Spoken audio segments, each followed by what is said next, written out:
अभी भ्राता नरेश दत्त जी के द्वारा चर्चा की जा रही थी परमात्मा के बारे में। परमात्मा क्या करता है, कैसे दिखता है, दिखता कि नहीं दिखता है, कितने हजार हाथ वाला है, इस सब की चर्चा वो कर रहे थे। और जब चिंतन कर कर के देखते आज पूरे विश्व के अंदर झगड़ा ही परमात्मा के ऊपर है। पूरे विश्व के अंदर झगड़ा परमात्मा के ऊपर है। और वो झगड़ा क्या है?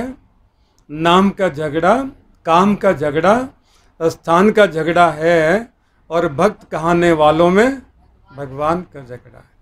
आज ये तालिबानी जो झगड़ा कर रहे हैं भगवान के नाम पे तो कर रहे हैं।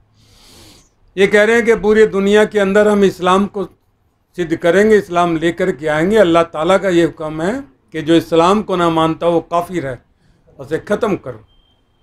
और वो कहते हैं चाहे कश्मीर भी हो, मुस्लिम जहाँ रहते हैं हम उनके लिए आवाज़ उठाएंगे। ये एक झगड़ा ही तो है।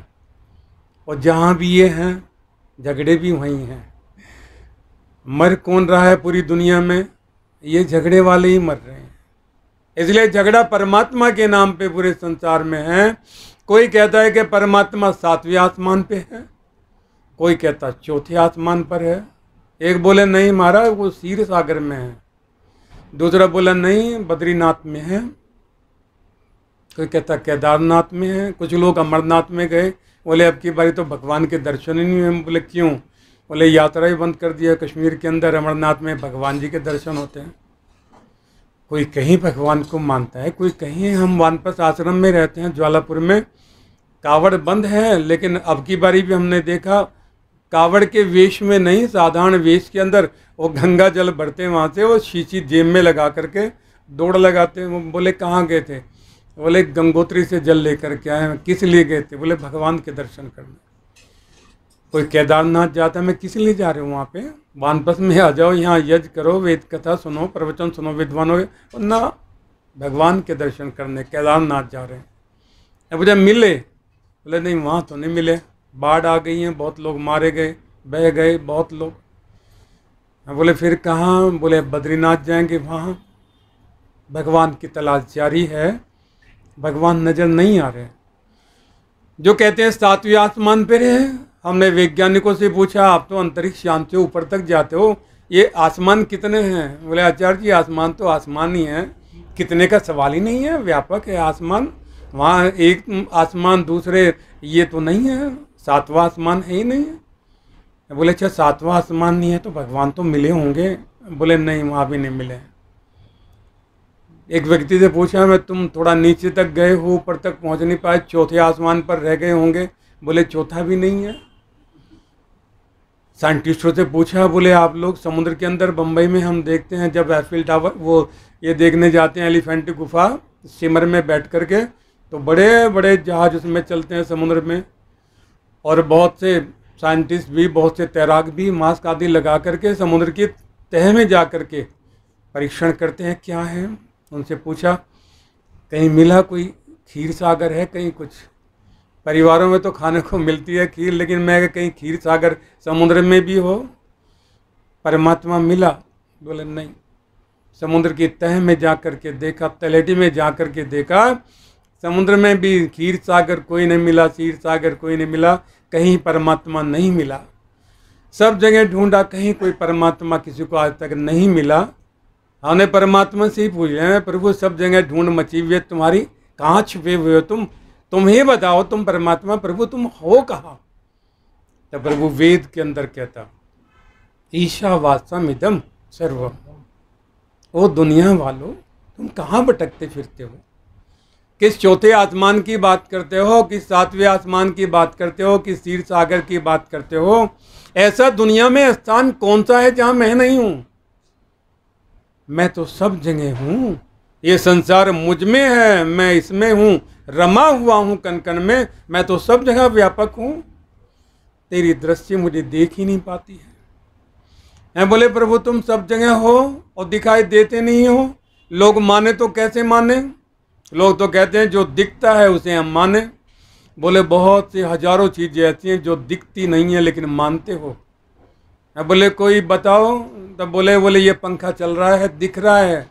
बोले हाँ दिख रहा है। बोले किससे चल रहा है? बोले विद्युत से। बोले देखी है? नहीं देखी। बोले किसी भी नंगे तार को हाथ लगा करके देख, एहसास करा देगी कि हैं, दिखती नहीं है लेकिन एहसास करा देगी छुए तार। गुड़ खाने वाले से पूछे, बोले कैसा लगा? बोले मीठा। बोले दिखा। जो खाएगा उसे लगेगा। कई बार बच्चे कहते हैं मम्मी भूख लगी है। बोले ना, पहले खाना जब दूंगी पहले दिखा भूख कहाँ है। अच्छा भूख लगी है उसे, क्या दिखाई देती है? पंडित जी कह रहे थे कि हवा का आभास होता। आप मानते हैं? बोले बड़ी ठंडी हवा तो, लेकिन क्या किसी ने देखी है? नहीं देखी। डॉक्टर के पास जाते, बोले डॉक्टर साहब पेट में बड़ा दर्द है। बोले दिखा पहले से, तो दर्द को दिखा कहाँ है? बोले ऐसे थोड़ा ही दिखता। फिर वो कहते हो पगलो, इस संसार के अंदर बहुत सी चीज़ें ऐसी हैं जो दिखाई नहीं देती हैं लेकिन तुम मानते हो। हाँ। बोला प्रभु फिर तुम दिखाई नहीं देती हैं, माने कैसे? बोले मान करके देखी, जो सूर्य है चमक रहा है, मैं हूँ तो चमक रहा है, मैं ना हूँ तो चमके ना। चंद्रमा में शीतलता है, मैं हूँ तो ये शीतलता दे रहा है, मैं ना हूँ तो ये शीतलता नहीं। नदियाँ बह रही हैं, हवाएं चल रही हैं, पेड़ों पे फल आ रहे हैं, पक रहे हैं, ये सब मेरा पुरुषार्थ है। पुरुषार्थ करता हूँ तो ये सृष्टि चलती है। इसे देख करके तो अंदाजा लगा इसे चलाने वाला कोई है, वो मैं ही हूँ। हैं प्रभु तुम दिखते नहीं हो और सारा संसार चल रहा है। बोले मेरे जितने इंस्ट्रूमेंट हैं काम करने वाले, जैसे मैं ना दिखने वाला हूँ ऐसे मेरे जितने काम करने वाले इंस्ट्रूमेंट हैं वो भी ना दिखने वाले हैं। वो दिखते नहीं हैं, काम होता है, संसार चलता है, मेरे इंस्ट्रूमेंट काम करते हैं लेकिन दिखाई नहीं देते हैं। बोले बताओ कौन सा इंस्ट्रूमेंट है? बोले तेरे शरीर में ही फिट कर दिया मैंने। बोले कौन सा फिट किया? बोले जीवा से चखता है तू? बोले हाँ प्रभु चखते हैं। एक व्यक्ति को हमने कहा ये आम खाओ, दशहरी आम है, खा करके बताओ कैसा लगा। व्यक्ति ने आम खाया, बोले मीठा। बोला अब ये संतरा खाओ, ये कैसा लगा? बोले मीठा। बोले अब ये देहरादून की लीची खा करके देखो, ये कैसी लगी? वो बहुत मीठी है। बोले जैसी लीची मीठी है वैसा दशहरी आम था। व्यक्ति कहता ना, दशहरी आम अलग मीठा था, लीची अलग मीठी थी। बोले अच्छा चल, जैसी लीची मीठी है वैसा संतरा मीठा होगा ना? संतरा अलग मीठा है। बोले संतरे जैसा केला होगा? बोले ना, केला भी अलग मीठा है, लीची अलग मीठी है, आम अलग मीठा है। बोले अच्छा चल, आम अलग मीठा है तो तू पहले दशहरी खाया था, अब लंगड़ा आम खा करके देख, जैसा दशहरी है लंगड़े का स्वाद भी वैसा ही है क्या? व्यक्ति कहता नहीं आचार्य जी, दशहरी का स्वाद अलग था, लंगड़े का स्वाद अलग है। हम बोले महाराष्ट्र का खा ले अल्फांसो आम, इसका स्वाद खा करके, बोले इसका स्वाद इससे भी अलग है।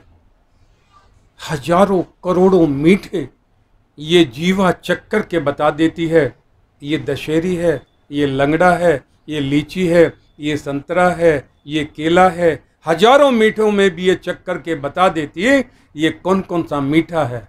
साइंटिस्ट ने कहा देखो ये मीठा चेक करने वाला जो इंस्ट्रूमेंट है इसे ढूंढो कहाँ। ये परत दर परत जीवा को तराशा गया, खोला गया, जीवा खुलती चली गई, इंस्ट्रूमेंट नजर नहीं आया। परमात्मा कहता मैंने जीवा के अंदर चखने वाला अपना एक इंस्ट्रूमेंट फिट कर दिया है, काम करता है लेकिन दिखाई नहीं देता मेरी तरह। मैं बोले प्रभु और? बोले तेरे कान के अंदर मैंने इंस्ट्रूमेंट फिट किया हुआ है, ये कान सुन कर के बता देता बूढ़ा है कि जवान है, रोगी है कि निरोगी है, बच्चा है कि जवान है, बाजार में है कि जंगल में है। ये कान सुन कर के बता देता कि कौन है क्या है।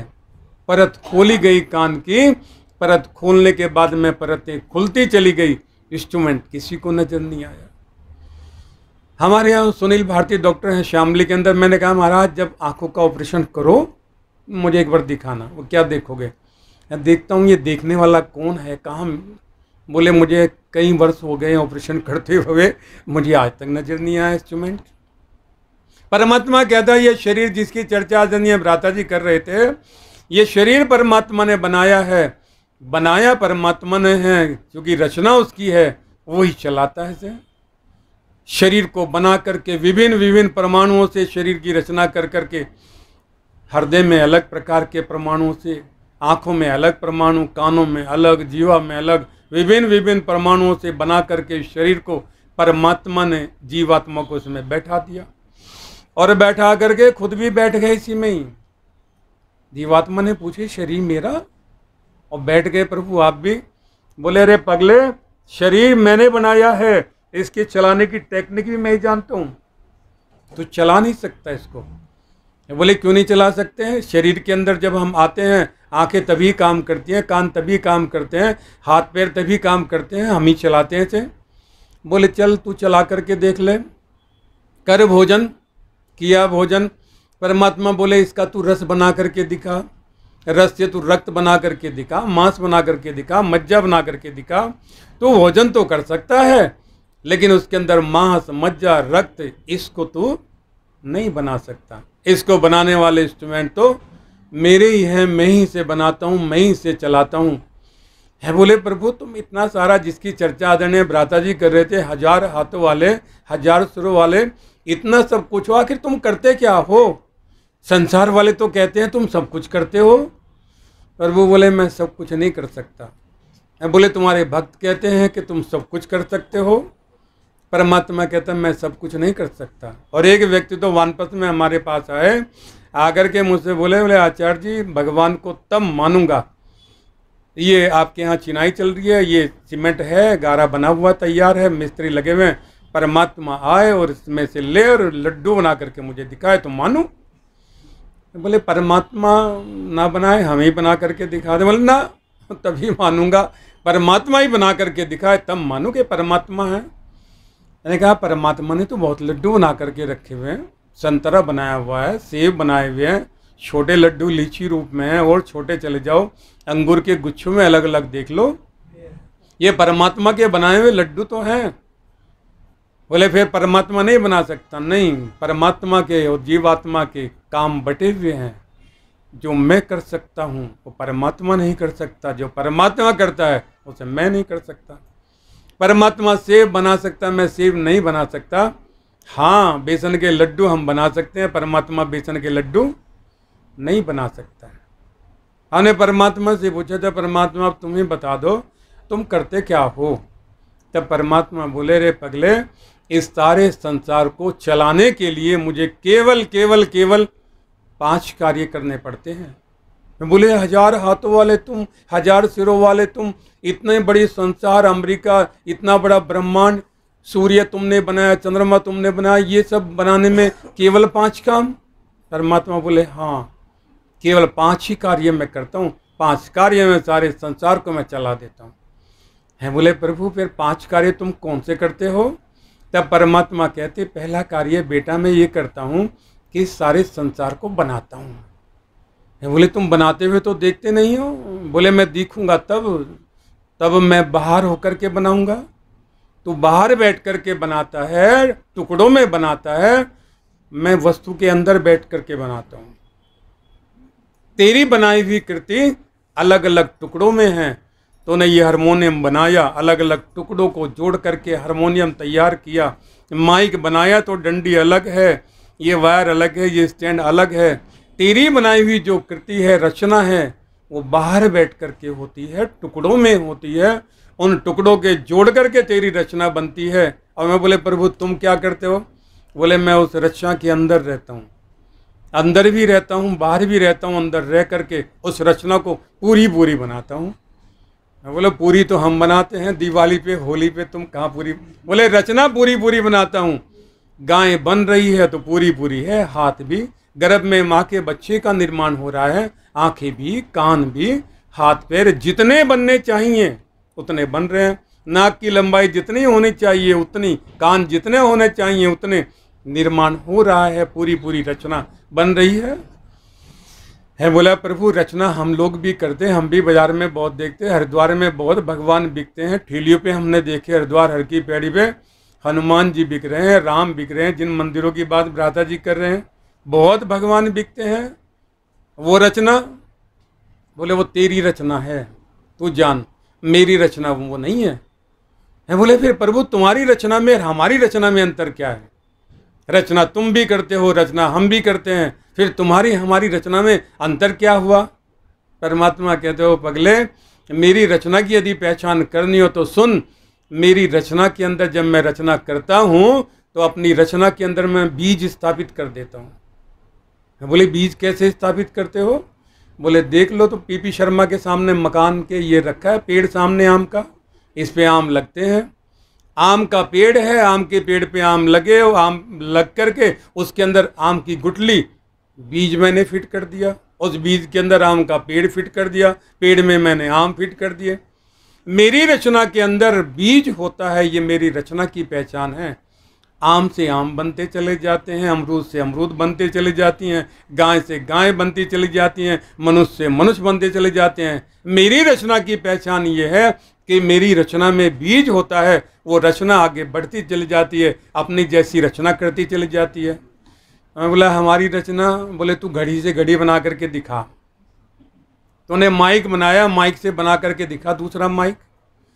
तेरी रचना के अंदर बीज नहीं होता है। तूने एक रचना की है तो दूसरी रचना करने के लिए तुझे पुरुषार्थ करना पड़ेगा, टुकड़ों में उसे बनाना पड़ेगा। तेरी मेरी रचना में बस यही अंतर है कि मेरी रचना में बीज होता है और तेरी रचना में बीज होता ही नहीं है। बोले महाराज ये जो मूर्तियां हैं, बहुत सारी मूर्तियां बिकती हैं। बोले मूर्तियां मैं भी बनाता हूँ। अब बोले हमारी मूर्तियां? बोले मैं भी 2 प्रकार की मूर्तियां संसार में बनाता हूँ। तो जिन भगवान की बात करता है, देवताओं की बात करता है, ये तेरे बनाए हुए भगवान हो सकते हैं, लेकिन मेरे बनाए हुए देवता नहीं है, मेरे बनाए हुए भगवान नहीं है। बोले तुम कैसे बनाते हैं? बोले मैं 2 तरह के देवताओं का निर्माण करता हूँ, एक चेतन देवताओं को बनाता हूँ और एक जड़ देवताओं को बनाता हूँ। है बोले ये हमारे यहाँ मूर्तियाँ? बोले तू पगले समझ इस मूर्तियों को। और तब मैंने समझा उस बात को। आप कभी हरिद्वार हर की पैड़ी पे जाएं, जब हर की पैड़ी पे स्नान करते हैं तो जैसे ऊपर आते हैं वहीं पर एक बोर्ड लगा हुआ है हलवाई का, उसमें लिखा है श्रवण गिरी भंडारे वाले, बोर्ड पे लिखा हुआ है। बहुत दिनों से वो व्यक्ति वहाँ पर है। उस श्रवण गिरी को मैंने देखा। उसके पास में होता क्या है, बाहर से लोग आते हैं, कोई अहमदाबाद से, कोई बम्बई से, आकर के कहते हैं श्रवण जी ये 51,000 रुपये लो और हमारी ओर से भंडारा कर देना।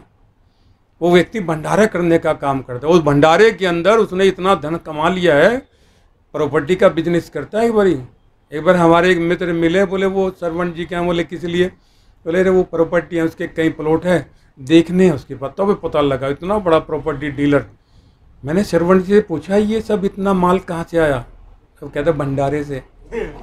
भंडारे से इतना माल? हाँ भंडारे से भंडार भर गए आचार्य जी मेरे।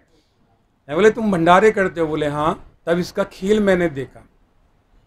हमारे पास ये प्राचीन अवधूत मंडल हैं, दीपेंद्र गिरी जी महाराज उसके महंत हैं, हमारे मित्र हैं, संघ के कार्यकर्ता हैं। बड़े दिनों से विवाद था, झगड़ा था उस पर। अब वो झगड़ा समाप्त हो गया तो वो बैठे रहते हैं वहाँ से साहब आते हैं, उन्हें दंडवत प्रणाम लेट करके। कितनी श्रद्धा इन लोगों के अंदर है, बिल्कुल लेट करके दंडवत उन्हें प्रणाम करते हैं। अब मिलते बोले रे सलेज आ जागरो, कभी कभी बैठ जाते हैं कभी। एक दिन हम उनके पास बैठे हुए थे, ऐसे धर्म की चर्चा चल रही थी 14 अप्रैल बैसाखी पर। तो तब ये श्रवण गिरी जी वहाँ पर आए प्राचीन अवधूत मंडल में और आकर के उन्हें दंडवत प्रणाम किया दीपेंद्र गिरी को और बोले वो स्वामी जी आज अहमदाबाद वालों ने भंडारा करवाया है और कुछ संतों की जरूरत है, कुछ मूर्तियों की जरूरत है, 51 मूर्ति भेज दीजिएगा वहाँ पे भंडारे में, आकर के वो हमारे यहाँ भंडारा करें, खाएं, 51 मूर्ति भेजिएगा। स्वामी दीपेंद्र गिरी ने कहा ठीक है भेज देंगे, मूर्तियों को भेज देंगे। हम चौंके, कौन सी? मंदिर में बहुत मूर्तियाँ वहाँ पर हैं, लोग आते हैं, दिन मूर्तियों की चर्चा भ्राता जी करते हैं, वो सब मूर्तियाँ वहाँ लगी हुई हैं। हम जम करके बैठ गए। मैं जब टाइम आएगा भेजेंगे मूर्तियों को, देखें मूर्तियाँ कैसे कैसे जाएंगी। और श्रवण गिरी जी चले गए। हम जब 12 बजे दोपहर के बैठे रहे, बोले चले जी भोजन कर लो। मैंने मूर्तियों के साथ ही करेंगे भंडारे पे जा कर के। तो तब मैं कहा भेजो मूर्तियों को। तब उन्होंने कर्मचारी बोले इधर आओ राहुल, और जाकर के ऊपर जो वानप्रस्थी लोग रहते हैं हमारे यहाँ, सन्यासी लोग रहते हैं, उन्हें कहो अपने कमंडल पात्र ले और 51 लोग जाकर के वहाँ पे भंडारा जिम करके आए। बोले सन्यासियों को भेज रहे हो, वानप्रस्थियों को भेज रहे हो? बोले और किसे भेजें? मैं कहा श्रवण जी तो कह करके गए थे कि मूर्तियों को भेजना। बोले अरे आचार्य जी मूर्तियाँ भोजन करती हैं क्या? और मैं कहा ये जो भोग लगाते हैं आकर के यहाँ से? बोले लेखा। बोले मूर्तियाँ थोड़े भोजन करती हैं, ये सन्यासी वानप्रस्थी लोग जाएंगे, ये भंडारा जिम करके आएंगे। पता लगा हो आदरणीय भद्रपुरुषों, ये मूर्तियाँ हमारी बनाई हुई हैं, ये भंडारा नहीं खाती हैं। इन मूर्तियों का निर्माण तो परमात्मा ही करता है। कई लोग हमसे पूछते हैं, बोले आप आर्य समाजी हो? नहीं, आर्य समाजी नहीं है। बोले अच्छा, आर्य समाजी नहीं हो? नहीं है। बोले फिर ये कार्यक्रम, ये प्रचार? बोले महाराज आर्य समाजी बनने का प्रयास कर रहे हैं। प्रयास है, आर्य समाजी होना सरल बात नहीं है। छुरे की नोक पे चलने के बराबर आर्य का जीवन होता है। कोशिश कर रहे हैं आर्य समाजी बनने की, आर्य बनने की। तो बोले मूर्ति पूजा डट करके करते हैं। और वो छौंका एकदम से। बोले आप मूर्ति पूजा करते हो? हम बोले खूब करते हैं, प्रतिदिन करते हैं, सुबह शाम करते हैं। मूर्ति पूजा के बिना आर्य समाजियों का गुजारा हो ही नहीं सकता। बोले अरे तुम कैसे आर्य समाजी हो? पहले मिले हो ऐसे जो कहते हो कि मूर्ति पूजा करते हैं और बिना इसके गुजारा नहीं हो सकता। मैं हाँ मूर्ति पूजा करते हैं। बोले किसकी मूर्ति पूजा करते हो? कौन से भगवान की करते हो? भगवान की? भगवान तो एक ही है। बोले पूजा किसकी? मैं मूर्तियों की। बोले कौन सी? बोले जिनका निर्माण परमात्मा करता है। बोले परमात्मा भी मूर्ति बनाता है? मैं बनाई है, मेरी माता को बनाया है, मेरे पिता को बनाया है, गुरुजनों को बनाया है, वेद के विद्वानों को बनाया है, बाबा को, दादा को। ये परमात्मा की बनाई हुई चेतन देवताओं की मूर्तियां हैं, मैं इनकी पूजा करता हूँ। बोले कैसे?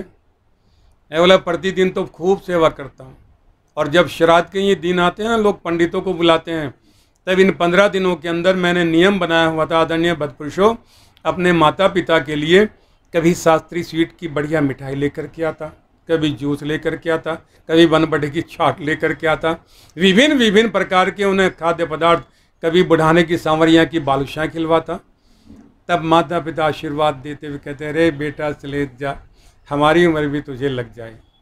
मैं बोला ऐसी मूर्तियों की मैं पूजा करता हूँ। बोले अच्छा ऐसी पूजा होती है मूर्तियों की?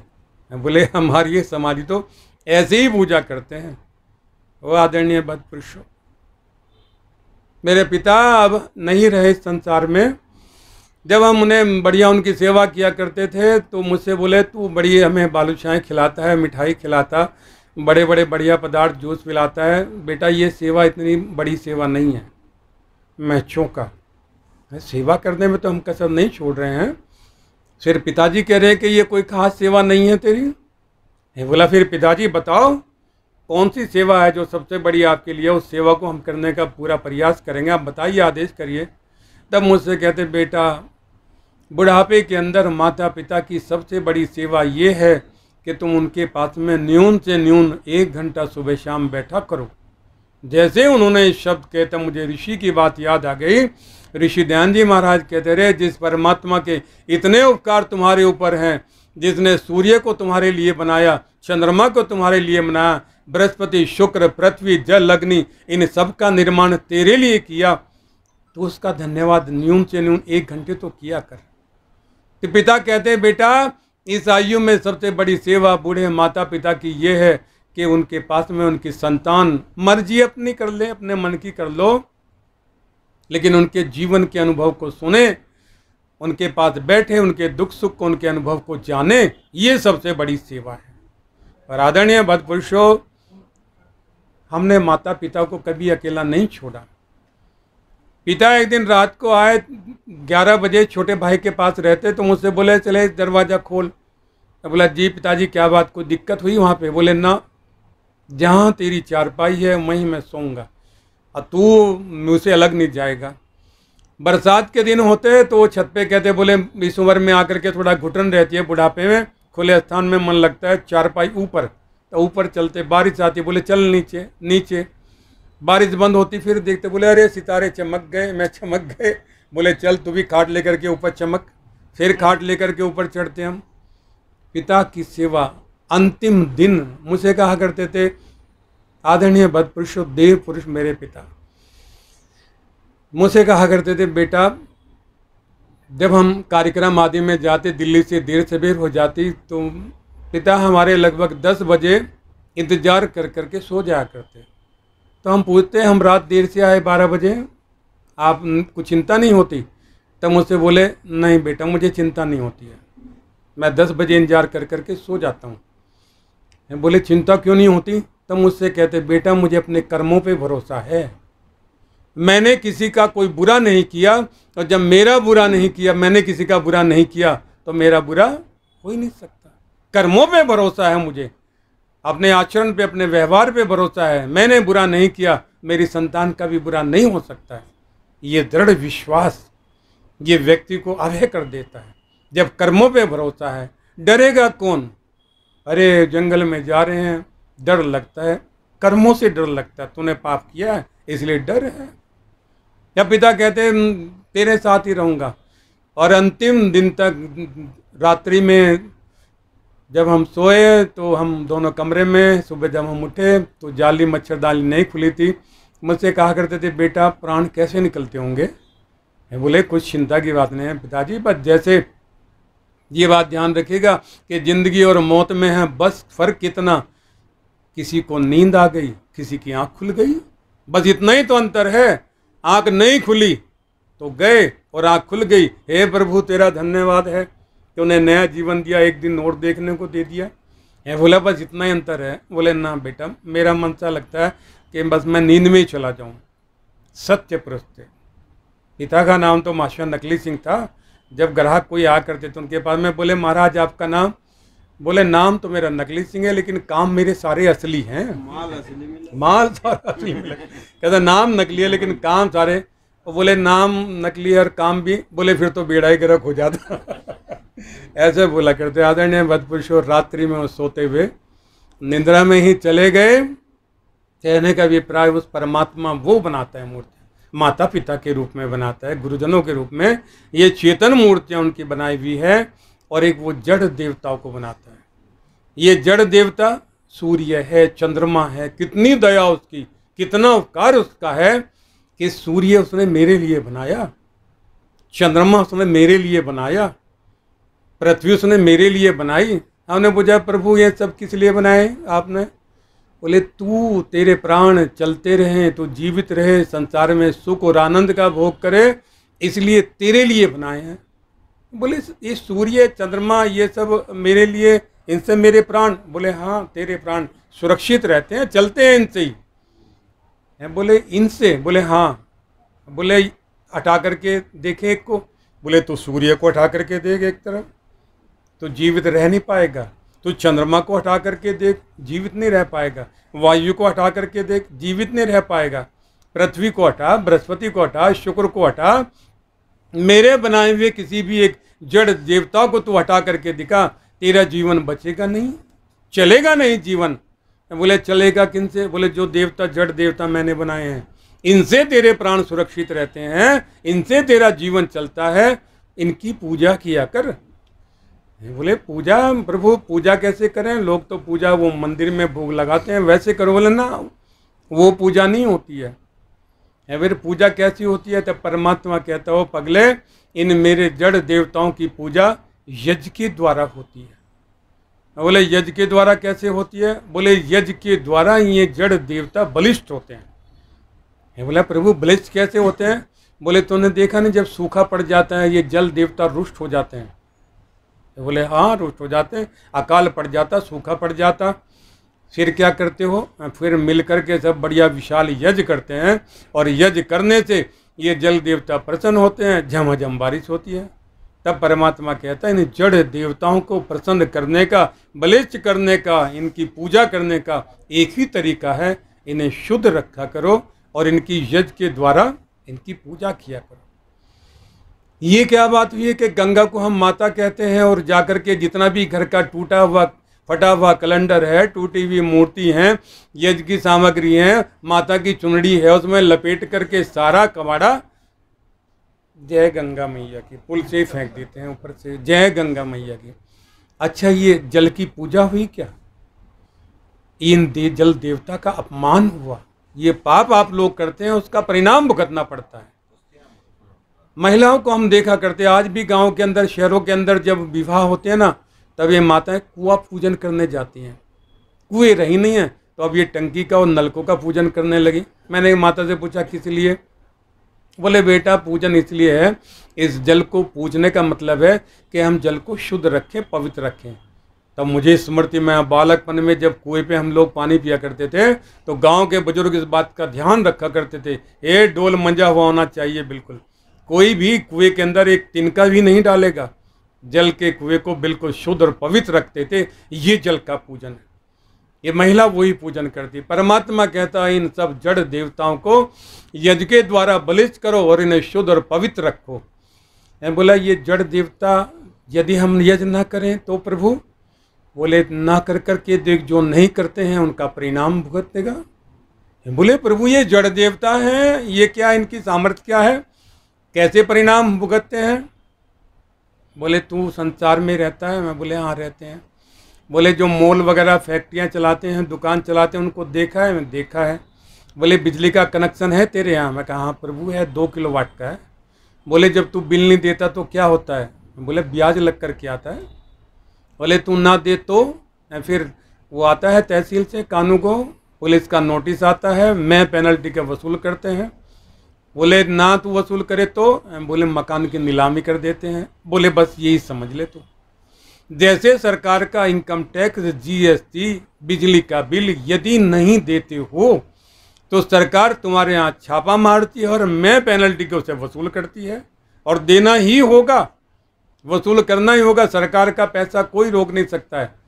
मैं ब्याज के वसूल करती है। बोले वो सरकार है मोदी जी की, वो कर सकते हैं वसूल, लेकिन ये जड़ देवता है, सूर्य, ये चंद्रमा, ये पृथ्वी, ये जल, ये अग्नि, ये वायु, ये तो जड़ देवता है। ये कैसे छापा मारेंगे, ये कैसे वसूल करेंगे? नहीं करते हम यज्ञ। तब बोले जो यज्ञ नहीं करता है ये भी छापा मारते हैं सरकार की तरह, इनकम टैक्स के अधिकारियों की तरह। बोले ये छापा कैसे मारते हैं प्रभु? तब बोले तूने कभी विनोद शर्मा को नहीं देखा जो नेचुरोपैथी का कैंप लगाते हैं तपोवन के अंदर ऊपर? मैं कहा हाँ देखा है उनका। तब मैंने विनोद शर्मा के कैंप को देखा। मैंने वहाँ देखा वो किसी को मिट्टी का लेप लगा करके खड़ा कर देते हैं, किसी को स्टीम भाप देते हैं, किसी को ठंडे जल में स्नान कराते हैं। मैंने विनोद जी से पूछा ये क्या कर रहे हो? तब बोले जिसमें पृथ्वी तत्व की कमी आ गई है, पृथ्वी तत्व ने छापा मारा है, उसे पृथ्वी मिट्टी का लेप लगा करके खड़ा कर दिया। जिसमें अग्नि तत्व की कमी आ गई है उसे स्टीम भाप दे रहे हैं। जिसमें जल तत्व की कमी हो गई है उसे ठंडे जल में स्नान कर रहे हैं। बोले ये क्या? बोले उन जड़ देवताओं ने छापा मारा है, इनसे मैं 10-10 हज़ार रुपये एक हफ्ते के वसूल करता हूँ उनके लिए। उनका वित्त मंत्री हूँ मैं, जितने जड़ देवता हैं उनका वित्त मंत्री हूँ। ये सब इनके ऊपर छापे लगते हैं, इनसे 10-10 हज़ार रुपये वसूल करता हूँ। वसूल कर करके कहाँ देते हो जड़ देवताओं को, कैसे पहुँचाते हो? बोले तब 5 लाख रुपये इकट्ठे साल भर में तपोवन वालों को देता हूँ। बोले तपोवन वाले क्या करते हैं? बोले इससे धूमधाम से यज्ञ करते हैं, यज्ञ के द्वारा इन जड़ देवताओं का प्रसाद इन तक पहुंचा देते हैं। जड़ देवता प्रसन्न हो जाते हैं, उनका हिस्सा उन्हें मिल जाता है। ये मेरे जितने भी रोगी हैं निरोग हो जाते हैं, इनका हिस्सा मिल जाता है। पता लगता आदरणीय भद्रपुरुषों, ये जड़ देवता छापा मारते हैं। जल तत्व की कमी हो जाती, अग्नि तत्व की कमी हो जाती। और मैंने वो दृश्य देखा दिल्ली के अंदर, मेरे एक मित्र हैं, एसी में ही रहते हैं वो, उनकी गाड़ियाँ भी एसी हैं, उनका घर भी एसी है, उनकी फैक्ट्री भी एसी है। और जब एसी है तो उन्होंने बड़ी शादी की अपने बेटे की, धूमधाम से शादी की, एसी मंडप में, एसी उनका घर, घर में बहू आई, पोता भी हुआ एसी हॉस्पिटल में, घर में रहा भी पोता एसी कमरे में। 2 महीने हो गए, 3 महीने हो गए, 6 महीने हो गए, पोते में प्रोग्रेस ना हो। अब मुझसे बोले चले जी जरा आना देखना। हम तो बाहर का बिल्कुल भी वातावरण में रहते नहीं हैं, शुद्ध वातावरण में हम रहते नहीं, शुद्ध में रहते हैं, एसी में रहते हैं। और ये घर में बढ़िया धूमधाम से हमने यज्ञ किया। मैं बोले हम ये जो विवाह किया धूमधाम से किया? बोले हाँ धूमधाम से किया। मैं धूमधाम कितनी किया है? बोले वो आध घंटे के अंदर विवाह संस्कार हमने करा लिया था। मैं बस आध घंटे की धूमधाम को तुम धूमधाम कहते हो? डीजे पे कितनी देर नाचे हो? बाजे के साथ में कितने देर नाचे हो? भोजन कितनी देर तक किया है? वहाँ कोई समय निर्धारित नहीं है। लेकिन जब विवाह संस्कार का समय आता अभी मैं आया था देहरादून में, इधर जहाँ पौंदा गुरुकुल है उससे ऊपर एक रिसोर्ट है, 5 स्टार रिसोर्ट है। तो एक मित्र है मेरे, वहाँ रहते हैं दिल्ली में, उनका फ़ोन है, उनकी बेटी फिल्म इंडस्ट्री में है, सौम्या। बोले आचार्य जी सौम्या का विवाह संस्कार है, बेटा भी वो फिल्म इंडस्ट्री में है और देहरादून में हमने रिसोर्ट लिया हुआ है, वहाँ आपको विवाह संस्कार कराना है। हम आए हरिद्वार से, हमने पूछा तो बहुत दूर है, बोले आप गाड़ी करा करके आ जाइएगा।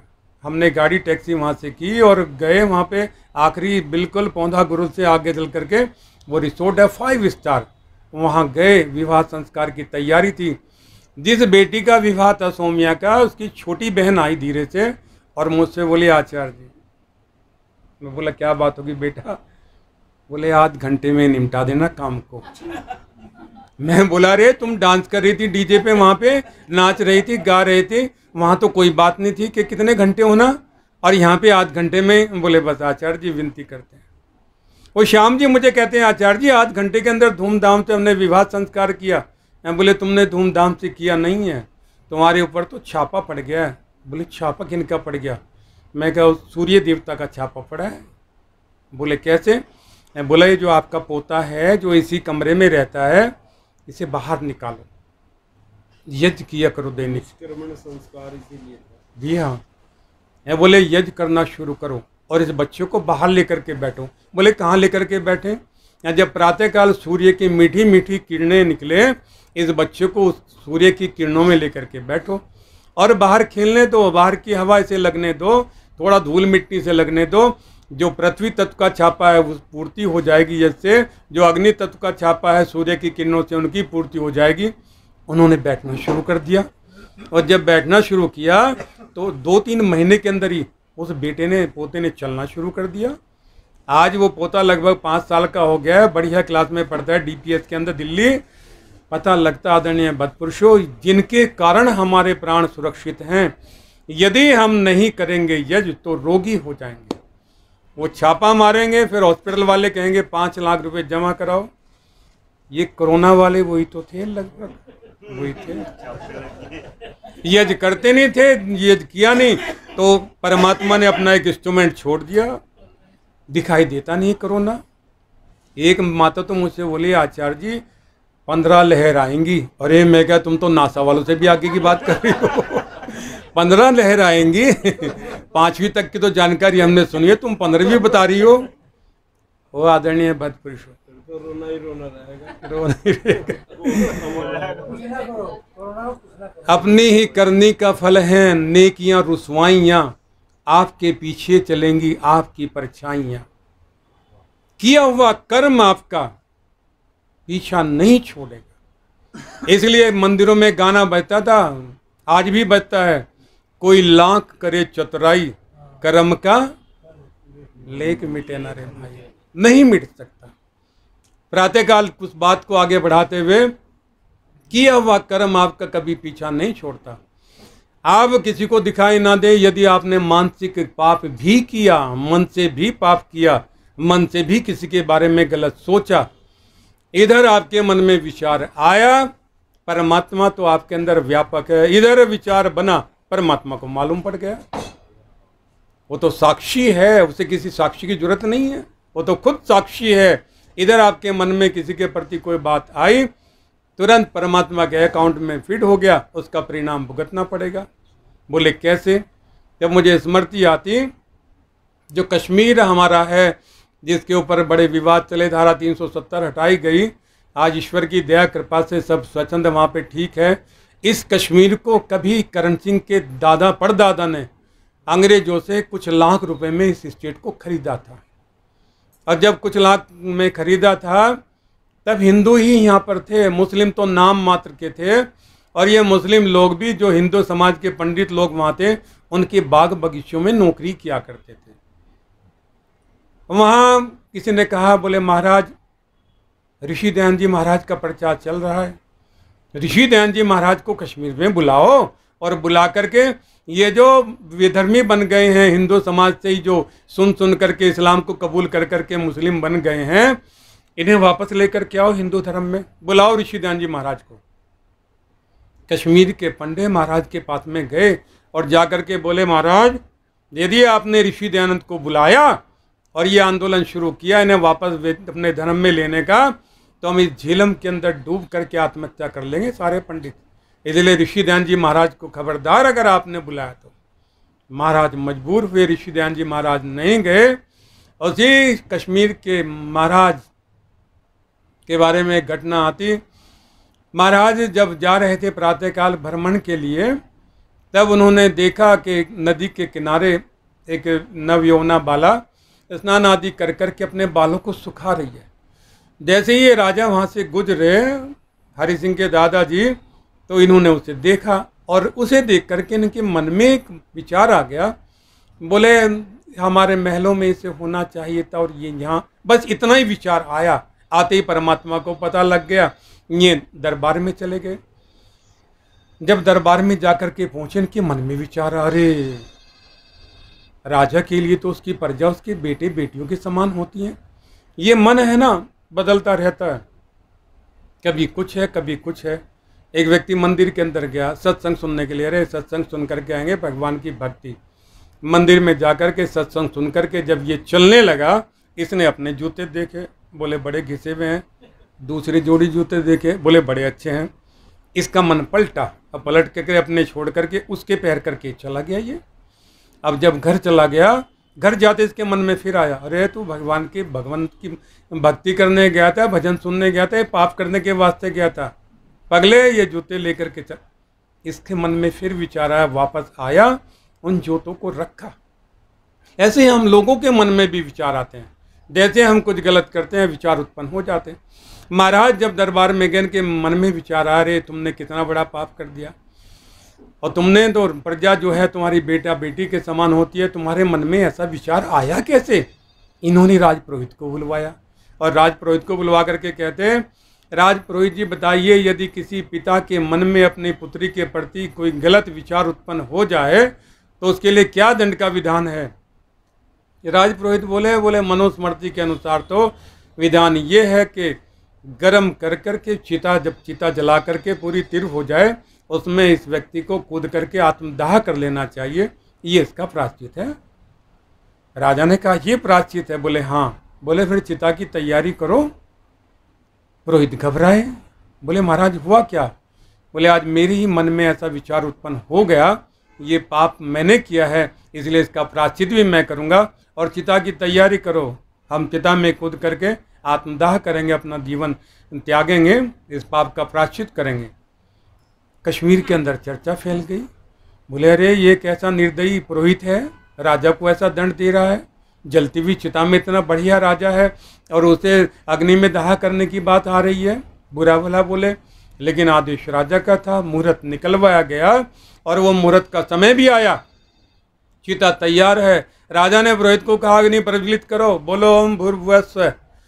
ओम भूर्भुवः स्वः बोला, चिता तैयार हो गई, भभक पड़ी चिता। तब पुरोहित बोले हम जैसे ही 10 बोलेंगे महाराज आप कूद करके इसके अंदर अपना दाह करिएगा अपना। राजा ने कहा ठीक हम तैयार हैं।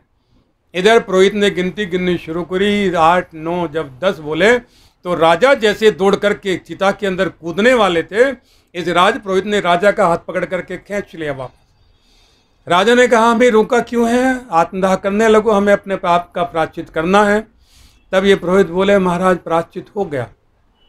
बोले प्रायश्चित कैसे हो गया? बोले तुमने मन में ही तो मानसिक रूप से ही तो पाप किया था और मानसिक रूप से तुमने उसकी तैयारी की। बोले हम इसका प्रायश्चित करेंगे, इसलिए मानसिक रूप से तुमने तैयारी की, उस मानसिक पाप का जो प्रायश्चित करना था वो हो गया महाराज, अब आपको कूदने की आवश्यकता नहीं है। महाराज की जय जयकार होने लगी। कहने का अभिप्राय आदरणीय बदपुरुषों, मानसिक पाप के भी फल भोगने ही पड़ते हैं। कई बार आप लोग चिंतन में होते हैं, अरे बड़ी टेंशन आती तो है, मन बहुत खराब है, कभी किसी के प्रति खराब किया होगा इसलिए आज मेरा खराब है, इसलिए वो परमात्मा सबके कर्मों का फल देने वाला है। इस संसार के अंदर आप देखें वो दृश्य महाभारत का, जब युधिष्ठिर से यक्ष ने पूछा था, हे युधिष्ठिर बताओ इस संसार में मरने वाले व्यक्ति का कौन मित्र है? अब साधारण सी बात देखें, जब व्यक्ति चला ही गया संसार से तो उसका मित्र कौन हुआ? कोई भी नहीं होता। लेकिन युधिष्ठिर महाराज कहते हैं, यक्षराज, इस संसार के अंदर मरने वाले का, मृतक का केवल एक ही मित्र है, एक ही साथी हैं। उसके द्वारा किए गए पुण्य कर्म ही उसके मित्र हैं, उसके साथी हैं। वही उसका अगला जन्म निर्धारित करते हैं। कहाँ उसका जन्म हो रहा है, उसके कर्म उसके साथ में जाते हैं। इसीलिए ये बेटी हमारी कह रही थी कि एक बालक का जन्म कुत्ते का एक गाड़ियों में घूम रहा है, रसमलाई बिस्कुट खा रहा है, और एक गलियों में घूम रहा है। ऐसे ही आदरणीय बदपुरुषों, हमारे कर्म, हमें जो मिला है, जहाँ हम रह रहे हैं, कुछ पिछला बोया हुआ है, कुछ किया हुआ है, लेकिन अगली फसल के लिए तैयारी तो करनी पड़ेगी ना।